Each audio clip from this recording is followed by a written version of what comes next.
Yeah. So an artist state is basically a commitment you make to yourself. So to spend 2 or 3 hours doing something that really just calls to you, whether that's going in nature, doing something that you're reminded of as a kid, a painting class, or something that really you just explore with your curiosity and don't go in with an agenda. Um, Loose definition. How would you describe it? I would describe it in a very similar way. I think it's a time for yourself to explore your childlike state, where you can be creative, where you can do something without judgment, on your own. Just really let yourself create. Um, Kind of going with that. I've had some artist states myself, where I've made stamps, where I've taken like a block of rubber and I've carved them out to make stamps. Um, I've done artist states where I'll write, where I'll paint. Um, yeah, sometimes I'll have an artist day where I'll just go walk on a walk by myself. Just some time to be alone to create.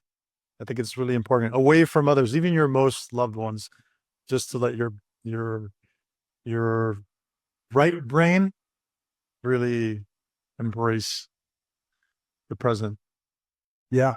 And it's interesting you say for create. For me, it was all absorption. Like, um, actually, my favorite one was, of course, I live in Chicago, and there is in the West Loop, there's just this huge row of murals. Like, it did take 30 minutes to an hour to even just walk through all of them. So I decided one Sunday morning, I'm just going to bring a backpack, walk through this entire kind of assortment of murals. And I took some pictures, but really I just separated from anyone else. It was only for me. And then I took some of that and sat down on a bench and started on my iPad kind of sketching out my own mural and what it would look like. So to me, that was a big part of it. Like you were saying, separating from any loved ones, kind of reminding yourself that this time is for you. Um, and I remember feeling slightly uncomfortable at first because I was like, wait, am I really just going to go to this area with murals and just walk them by myself? And I just remember feeling this like inner anxiety of like, almost wondering for a second, what do other people think? Or like, is this strange? And the second I got over that, I was like, wow, it's actually not normal for me to think like that. What should be normal is to do this type of stuff and have time for yourself, right?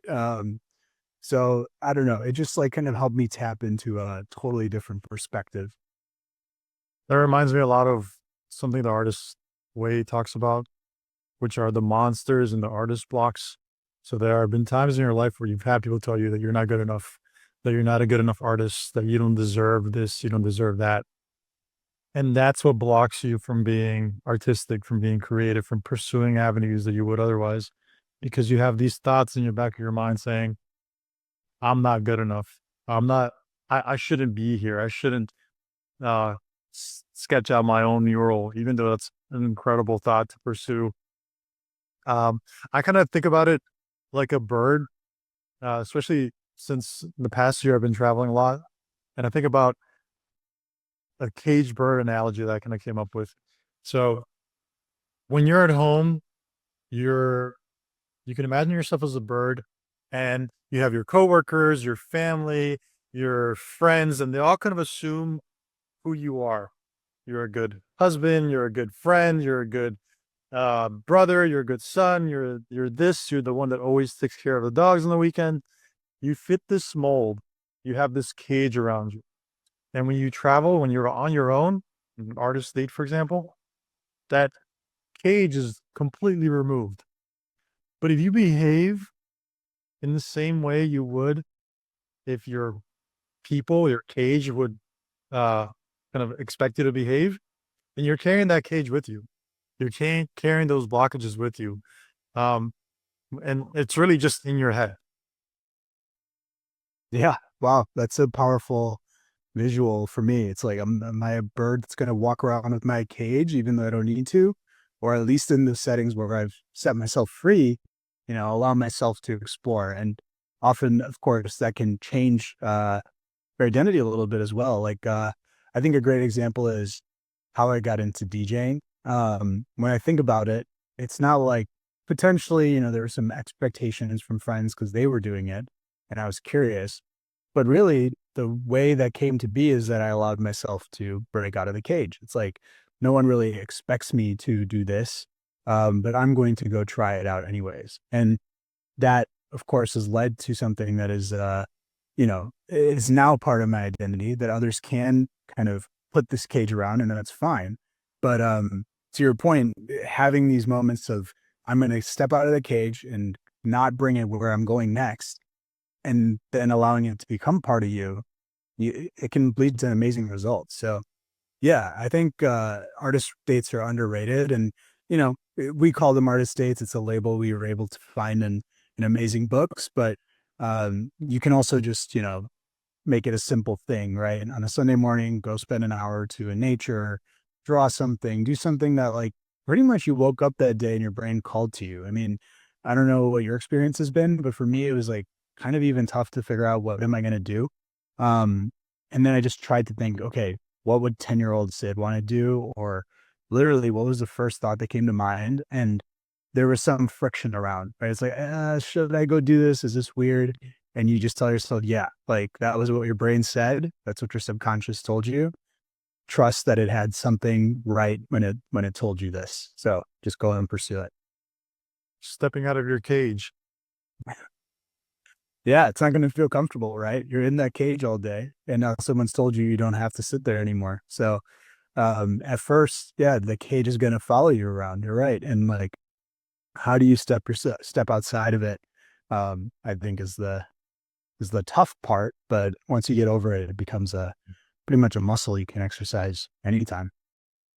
Yeah. I think a big part of why we do this is to come up with heuristics.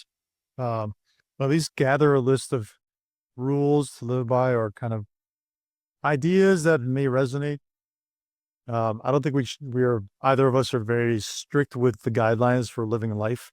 We're just trying to find a good route or something that makes us happy. So the artist dates are that.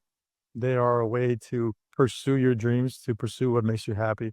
Because if there's anything that knows what will make you happy, it's your subconscious. And your subconscious is the one that is creating. It's the one that is the one that deals with imagination.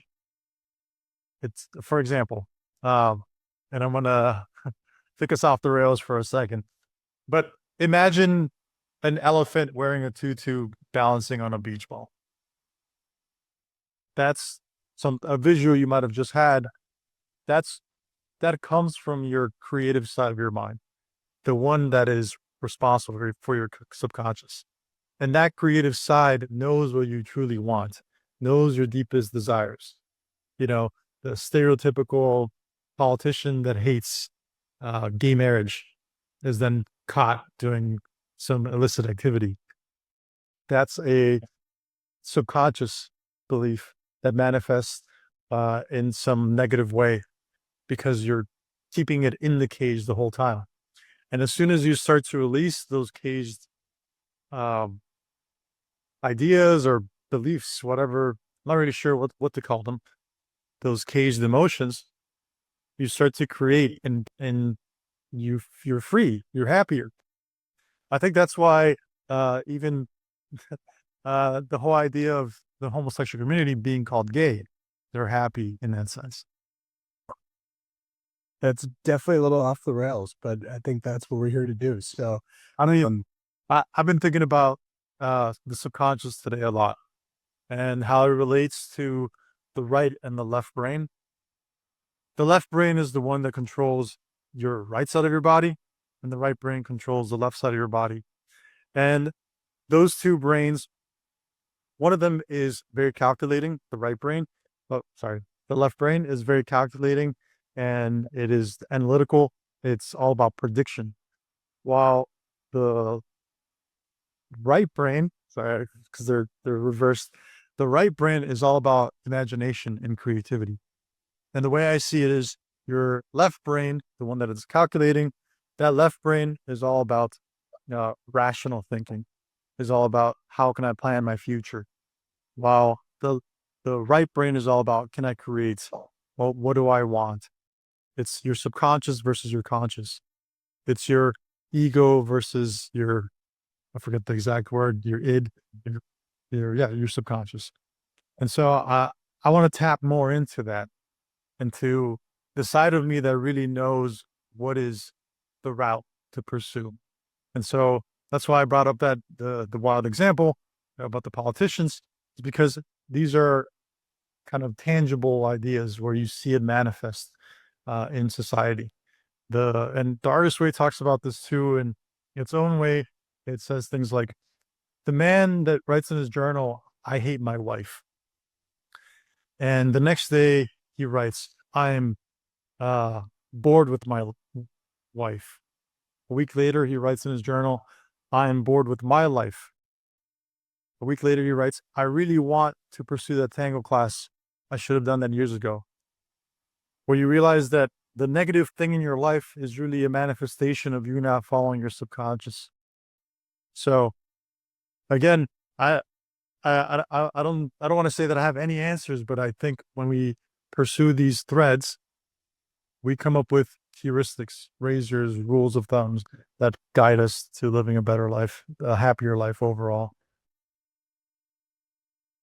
Yeah, I agree. And it sounds like we're kind of approaching one here. We started with artist states, but really what we are talking about is how self-expression kind of ensures you avoid any kind of negative manifestations of it. I need to find a way better way to phrase that. But the idea is, yeah, if you keep things bottled in, they're going to show up in ways you might not want them to. Whereas if you push that energy to creating something, whatever that is, um, you can push it towards somewhere that's useful. I've actually started to see this a lot more. As I don't think I mentioned it yet in this show, but I do therapy every week. I have an amazing therapist. Took a lot of time to find one, um, and I see it as pretty much a level up. Andres, you have a great metaphor, which is we see it as a kind of a crutch, but really it's an exoskeleton. And I definitely agree. Therapy is a exoskeleton, not a crutch. It's something that helps you build further. And my therapist, he has this really interesting concept of being able to channel some of a negative situation that happens. I don't know. My fiance caused an argument or said something, and now I'm upset or annoyed. Um, I can let that kind of just get in my head and start playing ping pong and going all over the place, or I can just channel that immediately into something useful. It's almost like tricking your mind. And I've started to experiment with this where I'll feel some like agitation over conversation I've had or some sort of feeling. And immediately I will tell myself, hey, it's time to go DJ. It's time to go draw. And what I found is some of my best work, most creative work actually happens during those moments because there is a very strong feeling, right? There's an emotion associated. And it's a chance to potentially channel that somewhere instead of where I think what happens for most humans is that it just lives inside our minds. And then it continues to just kind of fester. Whereas if you just release that into the world as an emotion, of course, a relatable human emotion that others also experience, then you're able to co-create again with other people and build something that others can kind of also learn and grow from.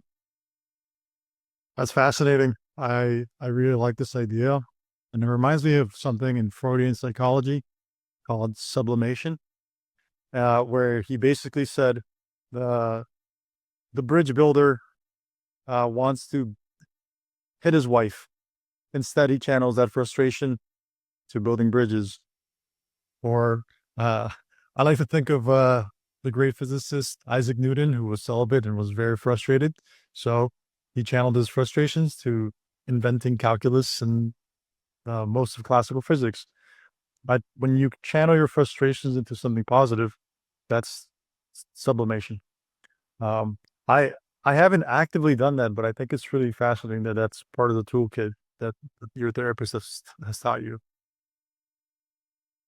Yeah. Yeah, that's it. In fact, I think he did use that word. So I'll have to do some digging on that. I didn't know there was literally a concept for it, but exactly. You're taking, this original feeling and putting it towards something that is valuable. And it's a tricky skill to adopt. But I think it can start with almost, something a little more, I don't know, I guess is considered cheesy or something, but it is like, yeah, you are the captain of the boat, right? Like the mind you have is meant to support you, but often, because of how, evolutionarily and just biologically, we are thought to, or we are wired to, react basically and use our instincts because in the jungle, if we hear footsteps or a bear, then it really does serve us to run. But when someone threatens us in a way that is more verbal, tells us we're dumb or something, something that's just upsetting, in that moment, our reaction is to feel anger, usually, or feel shame, or feel some stronger emotion, a negative emotion. Now, what we do with that next is our choice. That's what makes us evolved beings, that we can take that anger and either make it destructive or we can even use that anger for a force of good. Because anger or shame by itself, of course, not feelings you want to have all the time. If you can use them for something powerful or useful, then all of a sudden you've made peace with that anger. And now next time to use it in a better way. Because like you said, it's all goes down to heuristics and patterns. Our brains are wired to, if they have a specific kind of pathway to follow, they'll do that again. Next time you're angry, maybe your brain will say, hey, maybe you should be making music instead of, hey, you should go sulk in the corner. Um, so yeah, I think sublimation is a very powerful skill to master. I think it's really interesting. Um, the fact that the word sublimation refers to channeling something, your frustration to something productive is really kind of it's really interesting when you think about the scientific or like the word sublimation in chemistry. So sublimation actually has a meaning in chemistry, and it's when you go from a solid directly into a gas. Like an ice cube to gas. You can the classic example is dry ice. It doesn't melt into liquid; it goes directly into a gas. And that process of going from solid to gas is called sublimation. And you can almost think about it in the sense of you can go from one state to one another state to a third state, right? So an ice cube would go from ice to water to liquid, but if you can skip that middle step where you're frustrated and you want to vent it out into the world as a manifestation of your anger, instead you can skip that and go directly to a manifestation of creation, something more gaseous. Just kind of drawing some similarities there because I mean I think very scientifically because I have a scientific background, and it's really interesting to see that these two words from two disparate fields um, kind of have some similarities to them. And I almost wonder, was that the original intent? But who knows? That's a as I know we want to leave our audience with a question. I think that's a very tough one, but maybe worth a research, right? Where does that word sublimation come from? Um, More actionably, I do think we've raised a pretty interesting idea for or exercise for people to consider, and that is how can you practice sublimation on a day to day basis? Can you remember a situation where you felt a feeling you might not have enjoyed too much? And in that setting, could you have sublimated your feeling into something more productive or useful to you, whatever that looks like? So you were angry. Instead of shouting, you decided to put that towards drawing or working on a fun project to you, writing, any of those. And if you haven't, what could you do next time? to kind of rewire your brain.